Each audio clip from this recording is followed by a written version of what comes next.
The aftermath of the battle at the Emerald Grave left a scar on the land that takes decades. But for King Kong, there is no time for the land to heal or for wounds to close. As the moon hangs low over the volcanic ridges, Kong moves with a heavy and very purposeful gait. He is heading toward the jagged spires, the highest point of the Northern Territory, to find high ground. He seeks the high ground not just for safety, but to draw out the master of the deep. The Titanoboa he faced before was but a scout for the true monarch of the massive serpent kin. A beast of impossible proportions has been tracking him through the vibrations in the very earth itself today. The air at this altitude is thin and freezing, but the tension is boiling between the two titans.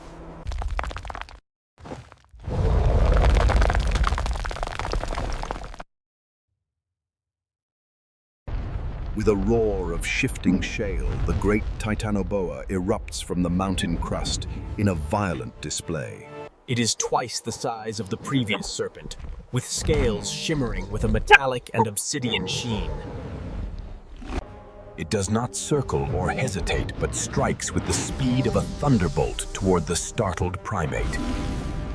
The serpent's coils, thick as redwood trunks, whip around his neck and chest in a blinding fast blur. The constriction is immediate and absolute as air is forced from his massive lungs by the pressure. But the spirit of Skull Island's protector is not easily extinguished, even in the face of death. It is the only opening Kong needs as he unwinds himself from the coils with a twist. Grabbing the serpent by the tail, and he swings it with the full force of his massive shoulders. The snake is slammed against the spire, shattering stone and bone alike in a single violent impact. But the beast is relentless and lunges again, with jaws wide enough to swallow a prehistoric bull. He grabs the upper and lower jaws with a grip of iron in a display of strength. The two giants teeter on the edge of the spire, silhouetted against the blood-red moon. Kong stands alone at the summit, and his chest heaving, as he looks out over the vast territory. He raises his head and lets out a roar of absolute victory that silences every other creature. The sun begins to rise over the jagged spires, casting a golden light over the lone victor. Kong turns and begins his descent back into the heart of the jungle after the dangerous hunt. He has survived the hunt, but on this island, peace is a luxury that never truly lasts. As the mist swallows his massive form, one truth remains. As long as he breathes, throne is. Smaller lives return to the peak as the echo of the great battle fades into the morning. Skull Island is a place of infinite danger, where every species must fight for its own survival. The social structures of the island are defined by the power of those at the very top. Nature's beauty is a thin veil over the raw struggle for existence that defines this isolated world. The path back to the heart of the jungle is long, but the king moves with purpose. Every creature plays a role in the complex web of life that thrives on this ancient island. Recovery is a slow process, but the primate's resilience is built into his very biological nature today. The weather reflects the volatile nature of the island, where peace is always a very brief moment. History on Skull Island is written in stone and blood, as giants have always fought for dominance. Rest is earned through battle, as the protector finds a moment of quiet in the shaded grove. The jungle is an unstoppable force of growth, that eventually covers the scars of every violent conflict. Opportunities are seized by those who watch for any moment of vulnerability in the dominant alpha predators. The scale of the island is immense, a world apart from the rest of the modern Earth.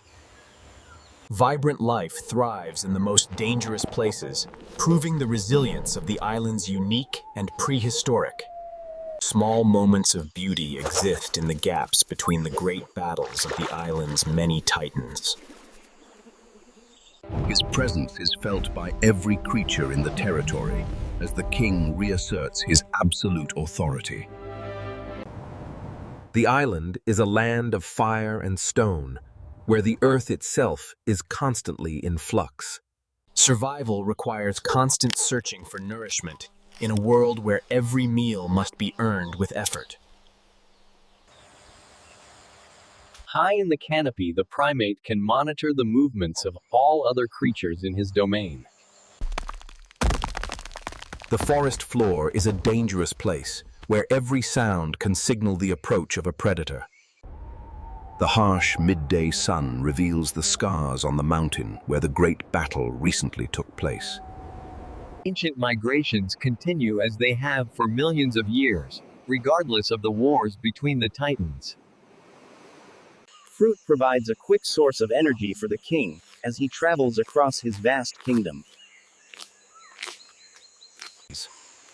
Complexity is found in every corner of the island, from the smallest insects to the largest titans. The island's isolation is its protection, keeping the outside world away from its ancient and dangerous secrets. The geological heart of the island is alive, with heat and pressure, as new land is formed.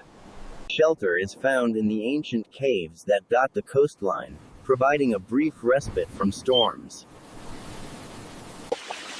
Rain is a constant part of life here, sustaining the lush growth that hides the island's predators. Maintaining the body is part of the primate's survival strategy, ensuring he is always ready for battle. Deception is a key tool for many smaller species, looking to avoid the gaze of hungry predators. The sound of clattering bamboo is a familiar melody in this part of the island's diverse ecosystem. As the sun sets, the northern peaks are transformed into a landscape of shadow and ancient mystery. Night brings a different kind of danger, as nocturnal hunters begin their search for a meal tonight. Light is found even in the darkest parts of the forest, as the island reveals its secrets. The moon has witnessed the rise and fall of many titans on this island, over countless millions. The night sky belongs to the winged predators that hunt in the gaps between the giant trees.